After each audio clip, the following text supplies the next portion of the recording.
ওস্তাদ একটু বিষয়ের আলোচনা করছে, আমি ভিন্ন আরেকটা বিষয়ের নিয়ে একটু কথা বলে শেষ করছি। যেমন আল্লাহ সুবহানাহু ওয়া তাআলা বলেছেন লিয-যাকারি মিসলু হাযযিল উনসায়াইন, যে এখানে পুরুষ অর্থাৎ প্রত্যেক ছেলে মেয়ের দ্বিগুণ পাবে।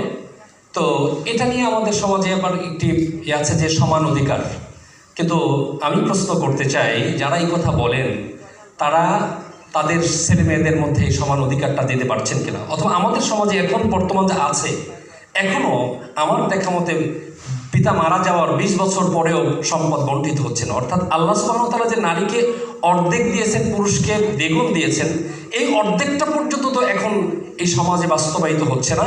এখনও এটা আমরা দিতে পারছি না। তাদের আল্লাহ যে অধিকারটা তাদের দিয়েছে সেটাই তো আমরা এখন দিতে পারছি না। তাহলে সেটা তো আমরা নিশ্চিত করতে পারছি না।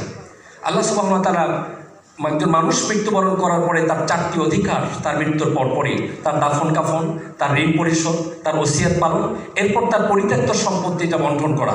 আমি উদাহরণস্বরূপ বলি, আমার নানা মারা গেছে 38 বছর হয়ে গেছে, এখন পর্যন্ত আমার নানার সম্পত্তি বন্টিত হয়নি। এখনও আমার মামা মারা গেছে, মামার সন্তানরা এখন তার সম্পত্তি কাছে, কিন্তু এখনও বন্টিত হয়নি। এটাই আমাদের দেশের বাস্তব রূপ। সুতরাং আমাদেরকে বুঝতে হবে এবং আমাদেরকে এটি বাস্তবায়ন করতে হবে, এটি হল সবচেয়ে বড় কথা। আল্লাহ সুবহানাহু ওয়া তাআলা আমাদেরকে তৌফিক দান করুন।